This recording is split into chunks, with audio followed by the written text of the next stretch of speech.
Hello, everyone, and welcome. Today, we are excited to present our final project, Graph Neural Networks for Supply Chain Optimization. This work is a part of our Neural Networks course, and we are Group 100. Let's dive into the problem and how we approached it using GNNs.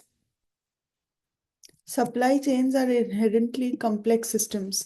They involve multiple suppliers, manufacturing plants, storage units, and delivery networks. One of the major problems is efficiently partitioning these vast networks to improve logistics and minimize delays. Traditional methods like heuristic algorithms often fall short for large and dynamic supply chains. That's where we saw the opportunity for using graph neural networks. Um, Supply chains naturally resemble graphs. With GNNs, we can represent the structure more effectively and extract deeper insights. These models allow us to learn relationships between entities like plants and storage units, adapt to changes, and make better decisions to demand forecasting and cluster formation. Unlike static models, GNNs dynamically adjust as the network evolves. Our experiments were based on the supply graph dataset, which includes 40 to 250 products as node, grouped by plant or storage location, with temporal features such as orders, production, and deliveries. We worked with both real and synthetic data across up to 500 time steps, and this data is also publicly available on Kaggle and GitHub. In our graph, nodes represented entities like plants and storage locations. Edges implicitly represented the movement of products. Product themselves were used to define edge weights or co-location relationships. The structure allowed us to capture realistic operational flows within the supply chain.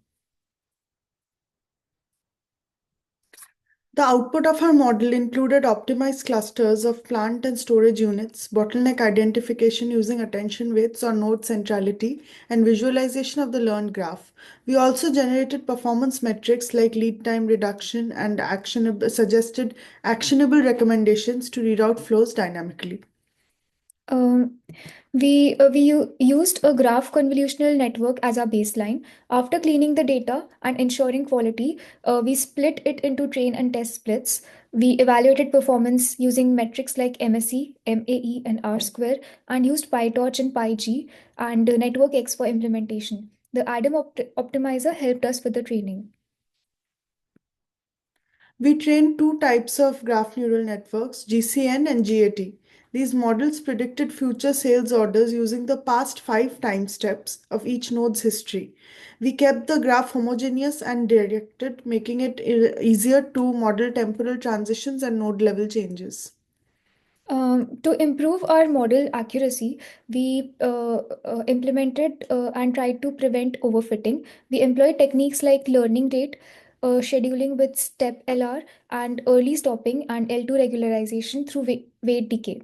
These strategies helped stabilize training and made the models more generalizable. We compared performance between the different GNN models. The GAT model performed slightly better due to its ability to dynamically weigh the importance of connections, whereas GCN used fixed weights. The GCN model showed promising results in terms of forecasting accuracy and capturing general supply chain patterns. However, it was slightly limited when it came to learning nuanced relationships. GAT outperformed GCN by leveraging attention mechanisms. This helped identify key hubs and bottlenecks more effectively and allowed the model to adjust focus across time and nodes. One challenge was the short sequence length, only up to 500 time steps. Also, deeper GNNs risked over smoothing, where node representations become too similar. We addressed this with hyperparameter tuning, adjusting the number of layers, learning rate, and dropout. To conclude, GNNs clearly outperform traditional methods for demand forecasting and supply chain partitioning. The combination of graph structure with temporal features unlocks significant potential. Moving forward, we aim to incorporate risk mitigation strategies and experiment with other optimizers to further enhance the performance. Um, Thank you for your attention. We would be happy to take any questions. Our work was inspired by the research papers that we have listed here, which dive deeper into the use of GNNs for supply chain optimization. Just a quick final note, a visual comparison of GCN and GAT.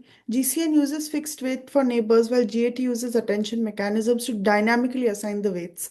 This difference is crucial in supply chains where certain connections matter more than others. Thank you so Thank you. much.